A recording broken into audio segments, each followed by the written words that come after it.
Welcome to another installment of Monday Q&A. I hope you've all had a fantastic week and weekend full of glorious, greasy guitar noises. A big shout out to everybody who has signed up to the channel recently and to all my new patrons. These videos are powered by the people who support me over on Patreon. If you'd like to get access to some exclusive content, you can check the video description. Alternatively, you can go and check out some of the music that I make with my band Ragdoll. You can come and join the Discord server. You can grab yourself some free IRs.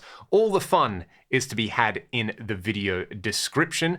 To everybody who left a question on last week's Q&A video, I'm going to do my best to get to as many of those as possible. And as always, if you've got a question you would like me to answer on one of these videos, simply leave it in the comments section below. Let's go. This one comes from my friend and all-around legend, Alessio. This is a pretty good suggestion, and I want to try and incorporate it in future Q&A videos. Can I just pull a random guitar off the rack each week and make some noise with it, maybe share a story with it? This one's for you, Alessio. This is my Hamer Californian from either 1989 or 1990, and this will make you so happy. I recently finally put a locking nut back on there. This one is a lock and roll compensated nut. Shout out to my buddy Greg Decker for getting me one of these. I'll do a video on that in the future. But this guitar I bought in 2012, the first year Ragdoll toured the States. We were staying with some friends in Fort Worth and there was a music store around the corner. I walked in, I checked out the store, I thought it was pretty awesome, but I didn't really see anything I loved in there. And as I was leaving, this was hanging on the wall above the entrance. And I saw it and my heart immediately flooded because I've always wanted one of these Hamer Californians. They're kind of the coolest super strat in my opinion. Even though, I don't love Floyd's, I'm coming to appreciate them. I had this guitar blocked for a long time and it sounded okay, but there was kind of something missing. So Tim at Williams Guitars refretted this with stainless wire, which is awesome. And then I recently actually got the Floyd set up and got it back to floating. Having the locking nut on there with the string offsets is actually pretty awesome and it sounds super sweet. I should play this guitar more on the channel. Let's hear it.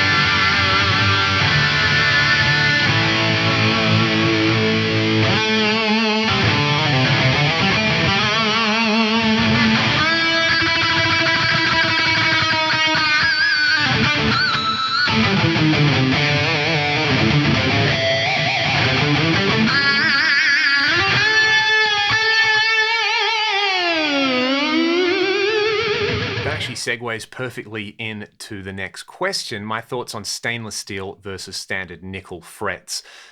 I'll say this, every guitar I've had refretted with stainless frets, I absolutely love. And while I think there may be some very small tonal differences in there, it's really hard to isolate that from the fact that you've just had new frets put on your guitar, so they're going to be a lot more accurate. They're going to be less played in. There's going to be kind of less stuff to go wrong with them. So in terms of the tone, I'm not really too fussed with that. I love the way they feel, and I love the extra longevity you get out of a set of stainless frets. So if you get a good stainless refret, you can kind of just rest happy knowing that that is going to last maybe the entire lifetime, or at least your lifetime when it comes to playing the instrument. I think one guitar that over the next couple of years is definitely going to be in need of a refret, and I'll probably get it done in stainless, is my main PRS SC245. After playing the DGT that I just got that has jumbo frets on it, I would love to get jumbos on that SC245, and it's my kind of main Ragdoll guitar, so having that set up and ready to go for the next decade or two would be pretty lovely on there.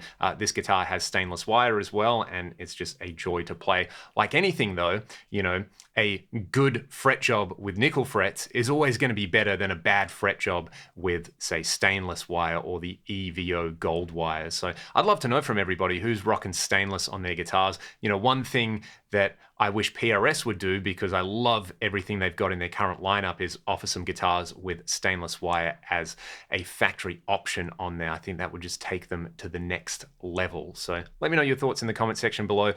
I'm pretty into it. My favorite Judas Priest songs and albums. Thank you for this question. I thought nobody would ever ask this and I'd never have an excuse to talk about it on one of these. Massive, massive Priest fan. They were one of the first metal bands that I really got into when I first started playing guitar when I was like 14 or 15. My dad gave me a copy of British Steel. Breaking the Law was one of the first songs I kind of figured out on the guitar myself, which made me super stoked. I've seen them live before. They are incredible.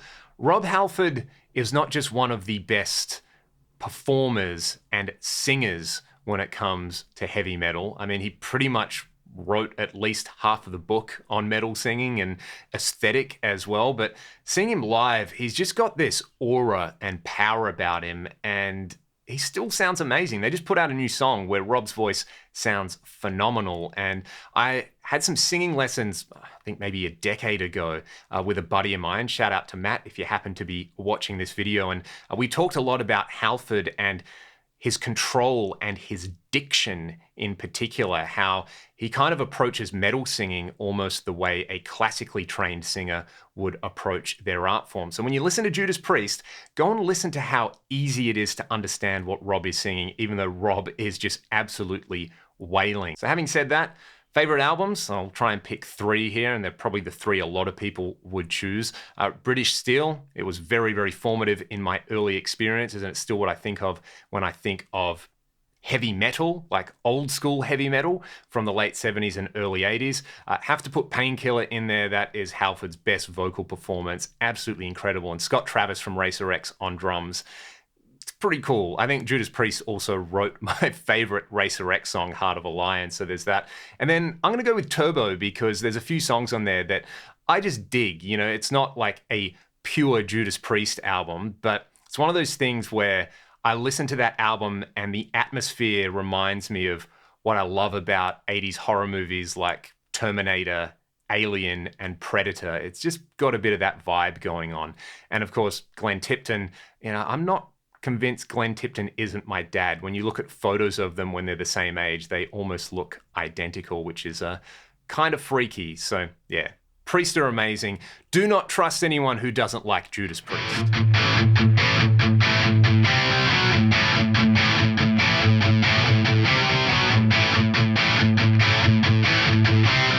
Let's get on to some more gear-related questions now. This one comes from friend of the channel, Tim.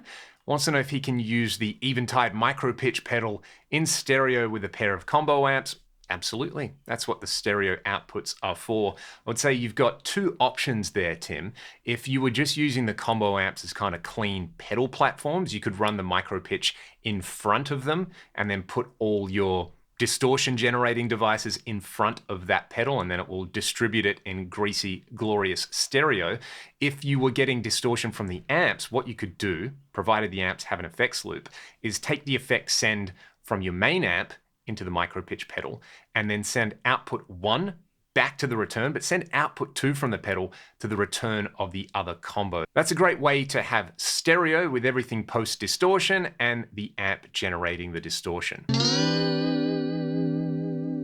Back on the topic of the Fender ToneMaster Pro, how do I think it compares to all the other competition in its price range?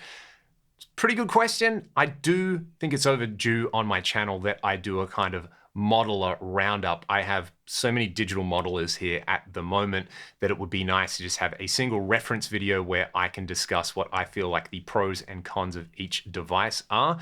The ToneMaster Pro, I think if you compare it to, say, the Fractal FM9, the Helix, or the Quad Cortex at the moment, it is pretty light on the available effects and amps that you have in there. The selling point is that it's kind of a modeler designed for people who aren't really experienced with modelers. So you've got a few basic sounds in there.